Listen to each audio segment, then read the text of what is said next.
안녕하십니까. 속이 비어 고든 대나무 빈대가 들려주는 중국사 송나라편 제8회를 시작하겠습니다. 구독, 좋아요, 알림 설정은 저에게 힘이 됩니다. 지난 시간에 조광윤이 한편의 연극처럼 황제에 등극하고 송나라의 개국을 선포한 과정을 얘기했었습니다. 송나라는 7살 난 어린 황제에게서 나라를 넘겨받아 세워진 나라죠. 315년 후에 몽골이 남송을 정벌할 때 몽골 총사령관 바얀이 옛날에 송은 어린아이 손에서 나라를 얻었으니 지금 다시 어린아이의 손에서 나라를 잃는 것은 천두이다 라고 말했다는 것을 제5회에서 이야기한 적이 있었는데요. 바로 이것을 두고 한 말입니다. 이번 시간에는 송태조 조광윤이 주연한 또 한편의 연극을 보게 될 것입니다.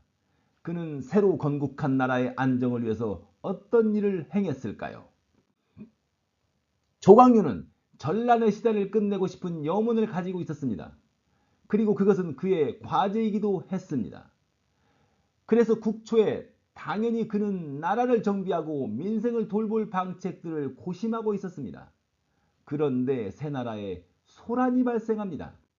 아무리 조광윤이 위망이 높고 선덕을 베풀더라도 후주 태조와 세종의 은혜를 잊지 못하는 사람들이 있었습니다. 후주의 두 황제가 모두 명군이었으니 그들을 기리는 사람들이 있는 것은 당연한 일이었겠습니다. 그들은 이균과 이중진이라는 장수들이었습니다. 이균은 후주의 개국공신이었으며 이중진은 후주 태조 과귀의 생질, 즉 외조카였습니다. 이들은 태조 과귀와 함께 또 그 다음 세종 시영과 함께 여러 전투에 참여해서 조광윤 못지않은 전공을 세웠던 인물들입니다. 후주 세종 시절에 이균은 북한과의 여러 전투에서 땅을 빼앗아 검교 태위가 되었고 또 소의군 절도사가 되었습니다. 소의군은 택주와 로주를 포함한 지역인데 이곳쯤 됩니다. 지금의 진양시 일대입니다. 이중진도 그 유명한 고평전투에서 조광윤과 함께 북한과 싸워 크게 이겼습니다. 고평전투에 대해서는 제6회에서 이야기했었죠. 그리고 이중진은 남당 정벌에도 여러 차례 참여했습니다. 남당에서는 이중진의 검은 얼굴을 두려워해서 그를 흑대왕이라고 부를 정도였습니다. 이중진은 시위 마부군 도지휘사에 올라 전전도지휘사였던 조광윤과 한편으로는 협조하면서도 한편으로는 경쟁관계를 형성하였습니다. 그리고 그는 회남 절도사가 되었습니다. 회남은 여기입니다. 이 강이 회수, 화이슈이고 이 회수 남쪽이 회남인 것이죠. 이런 그들이었기에 그들은 조광윤을 기꺼이 황제로 모실 마음이 내키지 않았던 것입니다. 태조가 먼저 이균이 있는 로주에 사자를 파견해서 이균에게 중서령을 제수하고 입주하라고 말합니다. 이균은 군무가 바빠 가지 못하겠다고 거절하며 시위를 끕니다. 시위를 끌면서도 조정의 사자는 잘 접대해 줍니다. 매일 연회를 베풀어 주었죠. 그러다가 한 번은 대청의 벽에 후주 태조 과귀의 초상을 걸어놓고 그 앞에서 엉엉 울면서 눈물을 흘립니다. 이균의 수하들이 놀라서 사절에게 둘러댑니다. 절도사께서 술이 취해 그런 것이니 개의치 마십시오. 그러나 이는 이균이 반송, 즉 송에 대한 반기를 공개적으로 표명한 것이었습니다. 이 소식을 들은 북한에서 밀랍환에 밀서를 감추어서 이균에게 보내 함께 송을 공격하자고 제안합니다. 이를 알게 된 이균의 아들 이수절이 울면서 아버지를 말렸지만 이균은 듣지 않았습니다. 이때 이중진도 이균에게 함께 거병하자고 제안하려고 했으나 일이 꼬여 둘은 함께하지 못했습니다. 어떻게 일이 꼬였는지는 조금 이따 말씀드리겠습니다. 이런 동태를 송해 조정에서는 다 파악하고 있었습니다. 태조는 이균의 아들 이수절을 황성사로 임명하는 조서를 내려 그를 개봉해 오도록 합니다. 황성사는 국문의 출입을 관리하는 직책이었습니다. 이균은 개봉의 동태를 파악도 할 겸 아들을 보냅니다. 이수절이 개봉에 도착하자 태조는 이수절에게 태자께서 어찌 여기에 계십니까? 라고 말하면서 이수절을 떠보았습니다. 이수절은 놀라서 땅바닥에 머리를 박으며 떨린 목소리로 말했습니다. 태자라니 어인 말씀이십니까? 이는 필시 저희 부자를 해하려는 무리들의 농간이 있기 때문일 것입니다. 태조는 이수절에게 이렇게 분부를 내렸습니다. 나는 네가 아버지에게 여러 차례 간언을 한 것을 안다. 그러나 네 아버지가 듣지 않으니 나의 신하들이 너희를 죽이라고 한다. 돌아가서 아버지에게 일러라. 내가 황제가 아니었을 때는 어떻게 해도 좋으나 내가 이미 황제가 되었으니 나에게 조금 양보하라고 일러라. 참 소박한 보통 사람의 말투였습니다. 이수절이 로주에 돌아와 아버지에게 알렸습니다. 그러나 이규는 아들의 말을 듣지 않고 오히려 수하를 시켜서 조광윤이 제위를 찬탈한 죄상을 고발하는 경문을 작성하게 하고 결국 4월에 거병을 합니다. 그리고 조정에서 파견한 감군을 붙잡아서 북한에 보내고 원군을 요청합니다.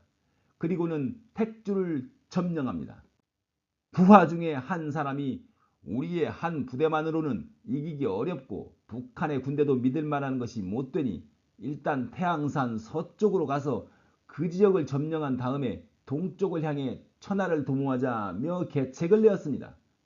하지만 이규는 자신이 후주 세종과 형제와 같은 사이였고 금군의 장수들과 자신이 친분이 있으니 자신의 군사가 개봉에 닿기만 하면 많은 군사들이 호응할 것이라고 호언장담했습니다. 그리고 북한의 원군을 기대했습니다. 하지만 북한에서 보내온 원군은 수가 적고 나약한 군대였습니다. 북한이 본래 그리 강성한 나라가 아닌데 기대가 너무 컸습니다. 이규는 실망했지만 이미 돌이킬 수 없었습니다. 병사들을 이끌고 개봉성으로 진군하려는데 태조의 친정군이 앞서와서 이균의 길목을 막고 석수신과 모용연소에 군대를 보내 이균을 치게 했습니다. 이균의 군대는 상대가 되지 않아 곧 3만의 군사가 괴멸되고 말았습니다. 이균은 점령했던 택주성으로 들어가 성을 사수하려고 했지만 태조가 친히 독전을 하니 택주성도 곧 함락되고 말았습니다. 결국 이균은 스스로 불을 질러 분사하고 말았죠. 이균은 교만하고 지모가 부족했다고 할 수 있겠습니다. 한편 회남절도사를 겸하고 있던 이중진은 태조가 청주로 발령을 내자 거부하였습니다. 청주는 산동성에 있습니다. 산동성은 다들 잘 아시죠? 삼국지 좋아하시는 분들은 조조의 청주병을 잘 아실 겁니다. 조조가 청주에 황건적을 치고 그들을 거두어서 청주병으로 만들잖아요. 그리고 그 청주병으로 독염을 치죠. 이중진은 자신의 군권이 약화되는 것을 거부하여서 청주로 부임하지 않은 것입니다. 그래서 이균이 송에 불만이 있다는 소식을 듣고 이균에게 함께 거병할 것을 모의하고자 적수순을 보냅니다. 하지만 적수순은 오히려 태조에게로 가서 고해바칩니다. 태조는 적수순에게 이중진의 거사를 늦추고 이중진과 이균이 남북으로 호응하지 못하게 하라고 지시합니다. 지시를 받은 적수순은 이중진에게로 다시 와서 이균을 헐뜯으며 말합니다. 이균은 그릇이 작고 계책이 없어 모의할 사람이 아닙니다. 일단 세력을 키우고 급히 거병하지는 마십시오. 이중진은 과연 속아 넘어가서 거병을 늦추었습니다. 이중진은 남당에게도 연락을 취해봤는데 남당의 황제 이경은 이 사실마저 태조에게 알렸습니다. 다들 태조의 편에 서고 또는 태조를 두려워해서 이중진에게 호응하는 사람이 없었습니다. 이중진은 이균이 거병했다가 패배했다는 소식을 들었습니다. 이제 혼자서 거병을 해야 했습니다. 몇 개월의 준비 끝에 9월이 되어 이중진은 후주 부흥의 기치를 걸고 거병하였습니다. 연호도 후주의 마지막 연호인 현덕을 사용했습니다. 10월에 태조가 석수신, 왕심기, 이처운 등을 보내서 반란을 진압하게 했습니다. 태조가 친정을 결심하고 11월에 양주성 아래에 이르니 석수신 등이 막 성을 함락시킨 상태였습니다. 이중진은 어쩔 수 없이 하늘을 우러러 탄식하며 말했습니다. 나는 주 태조의 은혜에 부끄럽도다. 아유 괴우 주 태조지 은야. 워요 괴유 조 타이두즈 은예. 그리고는 가족들과 함께 불 속에 뛰어들어 자결하고 말았습니다. 이균과 이중진의 반란은 조광윤이 나라를 세우고 겪은 유일한 반란이었고 유일한 유혈 사태였습니다. 태조는 이균과 이중진의 반란을 진압한 후 승상 조보를 불러서 당나라 말기부터 5대 십국시대까지 이어진 전란의 원인이 무엇인지를 물었습니다. 조보는 이렇게 대답했습니다. 지방 군진의 세력이 너무 크고 임금이 약하고 신하가 강해서입니다. 방진, 태중, 군약, 신강. 이어서 태조는 그러면 전쟁을 멈추고 국가의 장기적 발전을 꾀할 방책은 무엇인지를 물었습니다. 조보는 다시 이렇게 대답했습니다. 그들이 걷는 돈과 곡식을 통제하고 그들의 정예병을 거두십시오. 재기전곡, 수기정병. 당시의 중앙군인 금군의 주요 직책을 조광윤과 친분이 두터운 장수들이 모두 차지하고 있었습니다. 모용연소, 고회덕, 왕심기, 석수신, 장령탁 등이었습니다. 태조는 조보의 말을 듣고 이들의 군권을 그대로 두기가 불안했습니다. 그래서 모용연소를 전전도거점검에서 해임하고 절도사로 내보냈고 다른 몇몇도 그렇게 했습니다. 그런데 왕심기, 석수신 등은 자기와 의사시평제의 결의를 맺은 사람들이고 고회덕은 자신의 매부이고 장령탁은 충성스러우니 안심해도 되겠다고 생각해서 그대로 두었습니다. 그러나 조보가 다시 강하게 상조하였습니다. 폐하께서도 후주에 충성하였지만 결국 진교병변을 일으킨 것을 잊으셨습니까? 저들이 충성스럽다 해도 그대로 두면 누가 병변을 일으키게 될지 어찌 알겠습니까? 태조는 연회를 열어서 이들을 초대했습니다. 961년 7월 9일의 여름밤이었습니다. 동지이고 형제였던 태조가 술 마시자고 부르니 다들 좋아하며 참석했습니다. 지난 회에서도 말했듯이 태조는 술 마시는 것을 좋아했습니다. 한참 화기애애하게 술을 마시다가 태조가 운을 띄우며 이들과 대화를 하는데요. 내가 요즘 밤마다 잠이 잘 안 온다. 무슨 연유이시옵니까? 나의 장수들 중 누가 또 거병을 해서 진교병변 같은 일이 일어나면 어쩌나 하고 걱정이 되어서 그렇다. 장수들은 자신들이 의심받는다는 것을 눈치채며 펄쩍 뛰며 말했습니다. 우리들은 폐하와 생사고락을 같이 한 동지이고 형제들인데 누가 감히 그런 불충을 저지르겠습니까? 그대들은 충성스러워서 그렇지 않는다고 하더라도 그대들의 부하가 그대들에게 황포를 입혀주면 어찌하겠나? 장수들은 대화가 심상치 않음을 느끼고 바짝 긴장하며 말했습니다. 폐하께서 방책을 내려주십시오. 저희들은 폐하의 명을 따르겠습니다. 태조가 방책을 제시했습니다. 그대들은 그동안 짐을 따라 고생을 많이 했으니 이제 직책을 내려놓고 좋은 지역을 골라서 가시오. 대신에 짐이 그대들에게 부귀영화를 주겠소. 좋은 농토와 저택을 사고 거기서 가희들을 불러 놀면서 인생을 즐기면 얼마나 좋겠소. 그리고 그대들과 나는 혼인관계를 맺어서 서로 의심하는 일이 없도록 하면 어떻겠소. 석수신, 왕심기, 고해덕, 장령탁 등은 태조의 명령을 따랐고 다음 날부터 그들은 조정에서 보이지 않았습니다. 그들은 칭병하고 군직을 내려놓고 떠났습니다. 이 사건을 역사에서는 배주석병권이라고 합니다. 한 잔 술로 병권을 내려놓게 하다라는 뜻이죠. 베이지오 시빙취엔. 태조는 순순히 명령을 따라준 그들을 진정한 결의 형제라며 고마워했습니다. 그리고 태조도 약속을 지켰습니다. 그들을 절도사로 임명해서 실권은 없지만 재물에 부족함이 없도록 해주었고 명예직함을 주어 품위를 유지하게 했습니다. 시중, 중서령, 부윤, 유수 등의 직함을 말이죠. 그리고 석수신의 아들 석복일에게 태조의 둘째 딸을 시집보냈고 태조의 동생 조정미를 장령탁의 딸과 혼인하게 했습니다.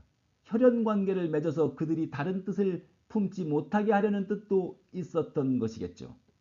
태조는 한 번 맞들여서인지 8년 후, 즉 969년에 다시 한번 같은 방법을 썼습니다. 왕언초, 곽종의 등 번진 절도사들이 입주했을 때 궁궐 후원에서 연회를 베풀었습니다. 태조가 말했습니다.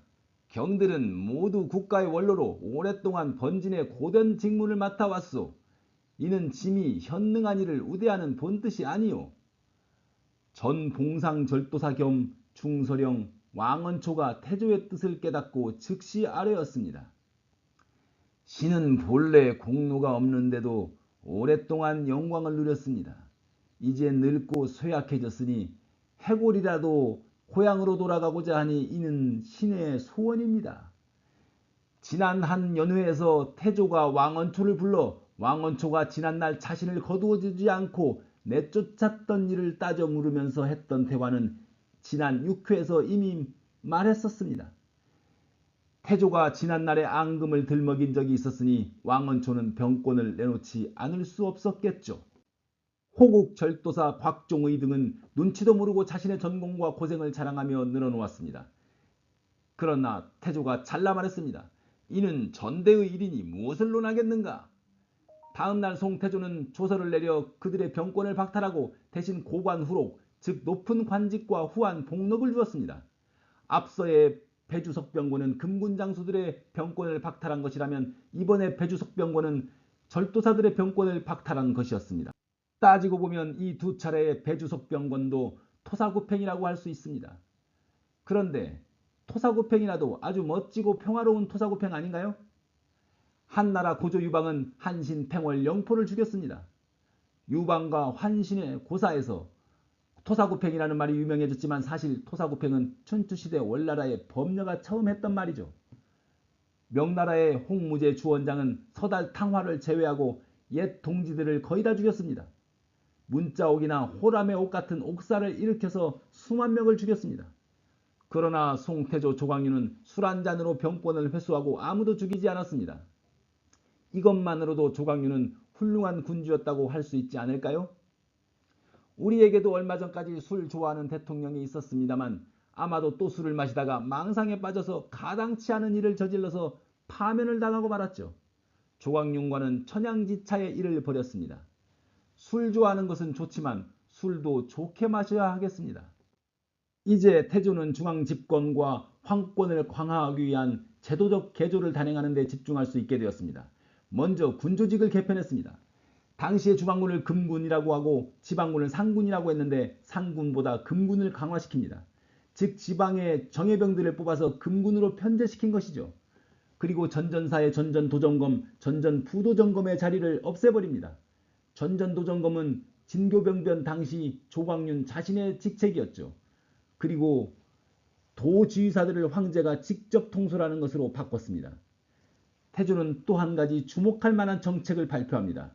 그것은 경술제인데요. 경술은 수자리를 바꾼다는 뜻이죠. 즉 전국의 군사지역을 10여 개로 구분해서 장수들의 주둔지를 3년마다 변경하게 했습니다. 열악한 지역은 반년 만에 변경하고요. 장수와 병사가 서로 결속하지 못하게 하려는 것이죠. 이를 병무상수, 수무상사라고 합니다. 즉 병사는 정해진 장수가 없고 장수도 정해진 군대가 없다라는 뜻이죠. 군사 정변이 일어날 수 없도록 한 것입니다. 실제로 송에서는 이후에 정변이 없었습니다. 그런데 이 경술제는 결과적으로 송의 군사력을 약화시키는 원인이 되기도 해서 나중에 신종 때 왕안석이 폐지합니다. 한편으로 태조는 재상제도도 개혁하는데요. 행정과 군사와 재정을 담당하는 부서를 분리합니다.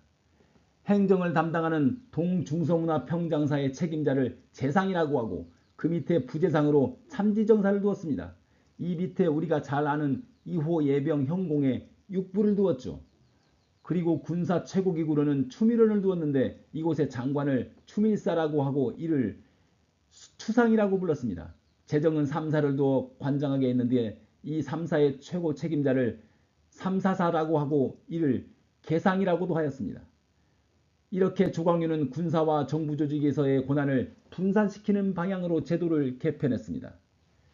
지방제도도 개편을 했는데요. 절도사가 지방관을 관할하던 것을 폐지하고 조정에서 파견한 감사들이 지방의 재정, 군사, 사법을 담당하게 하였습니다. 그리고 조광유는 백성들의 삶을 보살피는 정책도 실시했습니다. 예를 들어 당시에는 국가가 백성을 요역에 동원하면서 양식을 백성들이 스스로 가져와야 했는데 이것을 국가에서 지급하는 것으로 바꿨습니다. 국가가 일시키면서 먹을 것도 안 준다는 것을 지금으로서는 상상도 할 수 없지만 당시에는 당연한 것이었습니다. 그래서 태조의 이 조치는 획기적인 정책이었습니다. 그리고 또 평적이라는 제도를 실시해서 풍년이 들었을 때 곡식을 평년 가격으로 국가에서 소매해서 가격이 폭락하는 것을 방지해 주었습니다. 평적에서 이 적자는 쌀살적자입니다. 좀 어려운 글자죠. 이런 애민정책은 당연히 백성들의 환호를 받았습니다. 태조에게는 이와 같이 나라를 안정시키고 정비하는 것과 함께 또 하나의 염원이자 과제가 있었습니다. 그것은 지방의 여러 작은 나라들을 병합하고 통일로 나아가는 것이었습니다. 그래서 전란의 시대를 끝내는 것이었습니다.